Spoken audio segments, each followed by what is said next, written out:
So episode 14 of Angels of Death has arrived, and we got some pretty interesting developments between Rachel and Zach, and to no surprise, Danny is the one who got shot. After that cliffhanger last week, I said there was only 3 possibilities.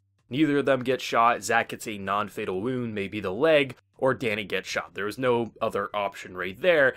But of course, Danny's the one who gets shot and appears to die, but of course, because pretty much everyone is dead except him and Gray, he has to survive in horror movie fashion because how else are we going to fill 2 episodes of content before the show wraps up? But the actual interactions between Rachel and Zach, I thought were really well done for the most part. Like, I really enjoy the idea, just her bluffing to Danny saying, like, I'm going to be the one to kill Zach, but really she just wants to be put out of her misery. And I like Zach in this moment because I really thought that Zach is someone who doesn't hate Rachel, who actually does care for Rachel in his own sick and twisted way. And when he was almost threatening to kill her, and when she was actually acting scared, I was like, okay, this could actually be the end for Rachel, because Zach is someone who likes to see his prey fear for their life, and that's originally why he stopped trying to kill Rachel, is because she was an emotionless doll, and like it's mentioned later in the episode, she very much appears human now. So I like the overall him threatening Rachel and him saying, like, why are you always swearing to God? I'm the one who's been here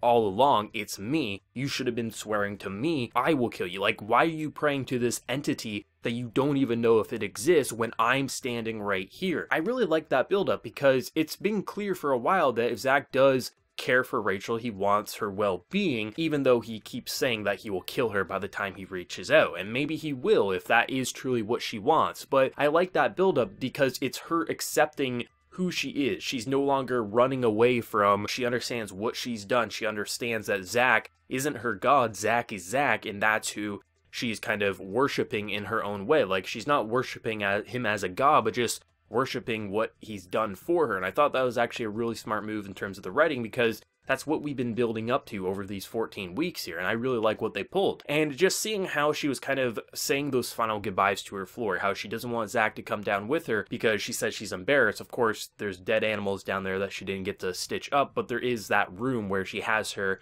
memories, those objects that she doesn't know if it was hers, but she tried to stitch up anyway, and of course Gray's sitting down there. And he's been an interesting character because even though he did test Rachel with the hallucinations making her face her demons, he's been the least menacing in terms of real physical danger, I think.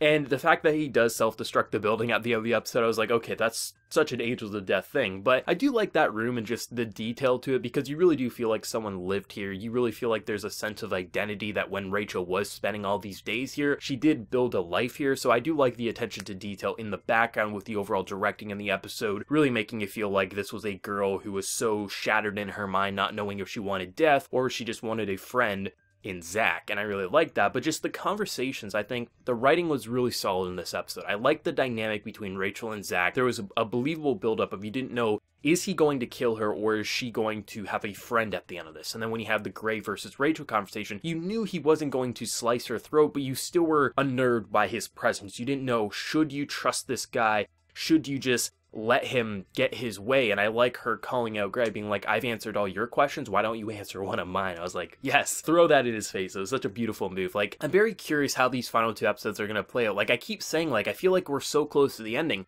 but then we still have so many more episodes left. Like, I can see 1 more episode, but I'm curious how 16 episodes is going to play a factor, because I really feel like we have 1 episode worth of content left. But if Danny and Gray are both still alive, maybe they have to kill both of them before they can escape. But like, I don't know where these characters should end. Like, on one hand, Rachel's a girl who I feel so sorry for because she lived in an abusive household that really tormented her with her mother and father, and then she gets thrown into an even more abusive environment which encourages her to be a sick and twisted individual. Then you got someone like Zach who admits he's a mass murderer. Like, it almost feels like both of them ended up being the proper counselor for the other in their own sick and twisted way, and maybe the proper ending for them is to just send them to an island where there's no other people around. Maybe that's the solution. Maybe just have them on an island not around other people so they can't possibly hurt others. I'm not totally sure, but I do like the build up to this really weird and twisted relationship. It's very interesting to say the least, but I'm very interested to see how this will conclude in the coming episodes. One thing I do want to pass a question off to those who have played the game: